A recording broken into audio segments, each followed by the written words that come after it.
Hello, welcome to my channel. My name is Pat. Today I'll be doing my late, just like my September, my late October wrap up. For the month of October, I read a total of 7 books, so one more than the previous month. Although technically, there's one book that I counted here that I finished technically in November, but I wanted to include here. But in any case, without further ado, let's talk about the books that I finished. The first book that I finished is The Dragon's Bride by Katie Robert. I don't remember if this is, this is 2022 release. So this is one of my also like anticipated releases of 2022. This is a short novel. I didn't expect it to be short, by the way, by Katie Robert. And this is, I think this is going to be like a set of books featuring monster love interests. So I'm planning on reading the next one. By the way, I really enjoyed this one. I rated this one at 3.5 stars. Again, this is very short, very enjoyable, but the only thing is I wish it was longer because I felt like the relationship would have developed better because it felt more like insta love, instant attraction. I mean, attraction is instant, but like I felt like we skipped a couple of steps just so that we can save on length. It felt kind of like more of like an outline of the main parts of what's going to happen in the story versus like a really well thought out full novel, or like rather than like a full novel. I just wish it was just there was like a couple, maybe 100 more pages, 150 more pages, because I feel this is 184, and that's including like the other parts of the story, the other parts of the book, so that we could have developed the relationship between the main couple just a bit more, like slowly and gradually. But it's very spicy though. I really enjoy the spice. So the next one is another Katie Robert book, Wicked Beauty. This one is the third book in the Dark Olympus series. I think the first book was Neon Gods, and then Electric Idol, and then Wicked Beauty. Yeah, I think so. And then the next one is Radiant Sin. I don't know if I will be approved for the arc for Radiant Sin, but I know I was approved for Wicked Beauty. But I was approved like pretty soon after this was released, so I was just like, you know what, I'm just gonna get the physical book. So I have the physical copy of the Wicked Beauty. I rated this one of 4 stars. I really enjoy this one. I love the dynamic of our throuple because we were following Achilles, Patroclus, and Helen, and each of them felt like their own persons, and I did believe the relationship. Like I mentioned a few times already, whenever there's like a throuple or like a reverse harem, most of the time I feel more connected to one or two of the relationships versus like the entire like group of people together. So I really like the dynamic of the relationship. I also enjoyed the action parts because this is kind of like a trial in a way, and Helen and Achilles are like fighting for the same, well, Helen, Patroclus, and Achilles are all in the same game, but Patroclus is mainly just there to support Achilles and help him get through the trial, essentially. So I really enjoyed those parts, and I think the overall intrigue that I have for the overarching plot and the world itself was amped up a little bit because of this book. I feel like it's a kind of like a great introduction and a great turning point to really what's going to happen in the overarching plot for this whole series. So yeah, definitely looking forward to continuing this series. I know that the next book is going to be Apollo and Cassandra. We already saw them at the end of the book. The very spicy scenes that I enjoyed a lot. So that's Wicked Beauty. The next one that I read is another adult spicy book, Warriors by Kathryn Moon. This is the second book in the Scriveners series. Am I remembering the name of that series correctly? I keep forgetting the name of the series. Hold on. The Librarian's Coven. It's just that the third book is called Scrivens. So that's why I thought it was like Scriveners. Anyway, 3.75 stars. I enjoyed this one a lot too, and I think the formula for this series is going to be like each book focuses on each man in the reverse harem with the MC as like in the middle.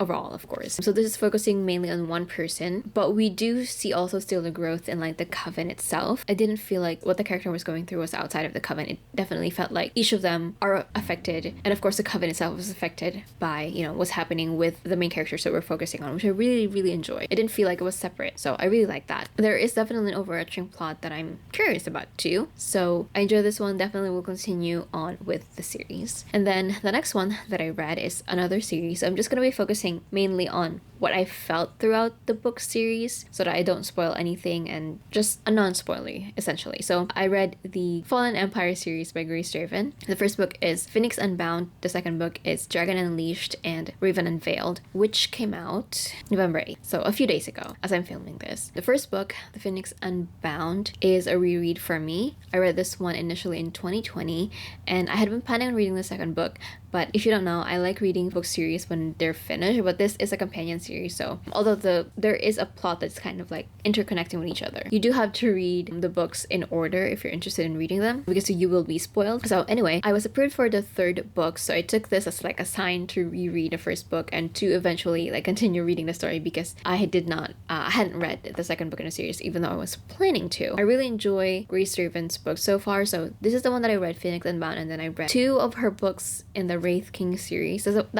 that is another one that I'm planning on continuing to read, but it is currently ongoing, so it is also, I believe, companion series. I still want to like finish the series. I don't know when if it is the last book in the series is going to come out. Anyway, tangent. I remember really loving Phoenix Unbound when I read it, so I was just like, you know what, I really wanted to continue with the series, so I continued with it. I still felt the same upon rereading it. This is like hate to love done right. This is literally hate to love, not enemies to lovers. It could be, but they're not really enemies, so it's definitely more hate to love, and there's a reason to hate, even though it is more one-sided than not. There's genuine reason to hate the other character, and the development of the relationship that they have, from having to lean on each other reluctantly for them to survive, and eventually kind of getting to know each other, forming a friendship, and then, you know, in the process also falling in love.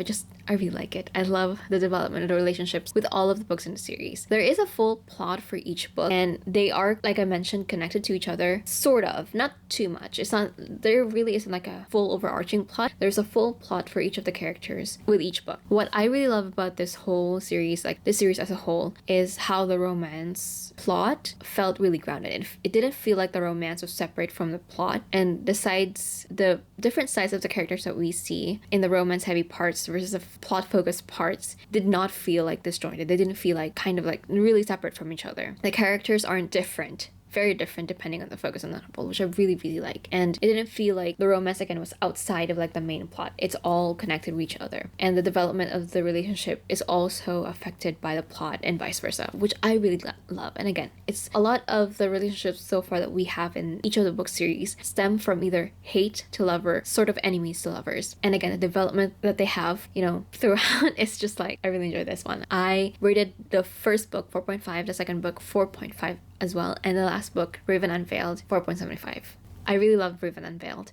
For some reason, the main character, well, the love interest that we have, well, the ML in the series, in the book, I thought looked and seemed different from the second book, because that's when we first met him. When I realized that he was like the focus, one of the MCs for the next book, I was like, I had to like kind of rewire how I imagined him in my head. I eventually I feel like they're my favorite couple.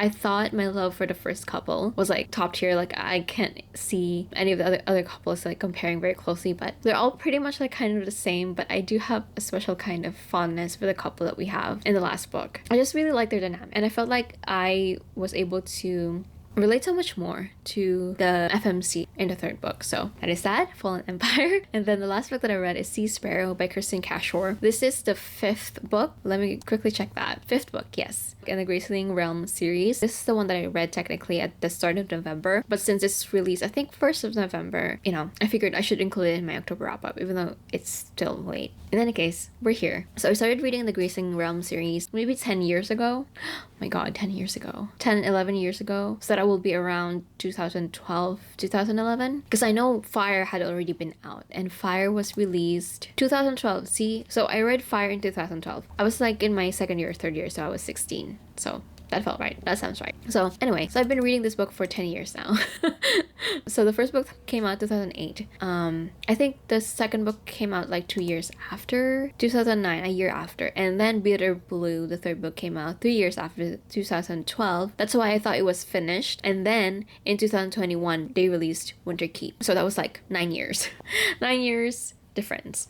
I read the first 3 books last year in preparation for the release of Winter Keep, which I also, of course, finished during that time. So this is essentially set in a fantasy world where people have graces. So graces are like extreme forms of like certain skills or enhanced skills. The first book, we are following Katza, who is working as like a spy/assassin for King Randa because she is graced with killing. And this is also a companion series, so we're following different characters in each book, although they're all connected. I will say that the second book is a prologue to the first book. It's not just a few years apart, it's like a couple of years apart. And I really enjoyed that aspect of it because it definitely expanded the world a lot. So what I love about this series is how well written each of the characters are. They feel very, very distinct from each other. They have their own characters. They're very different and they're all flawed but lovable. And again, the world just keeps getting better, growing and expanding, and I really love that. There's always a certain detail that is like included in each of the books that kind of gives us clues to how the world will expand a little bit more. But then it's like, for me, I didn't realize that that's how it's going to expand. It was just a detail in the book. So I love that aspect of it. So it's just more lush with each book.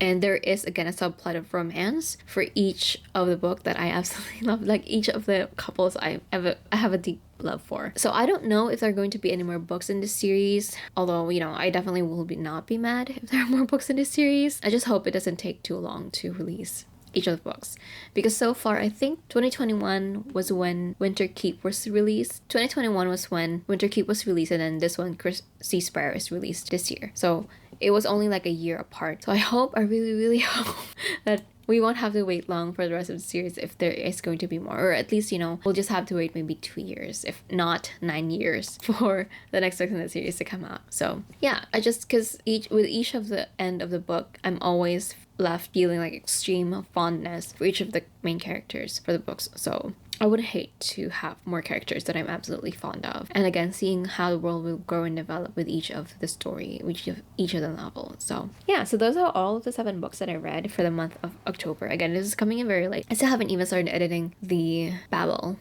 reading vlog. So I don't know. Still figuring out how I'm going to like do all of that, because my work is 10 to 7, so I come home at 7 and I'm like, just like, you know, I want to rest.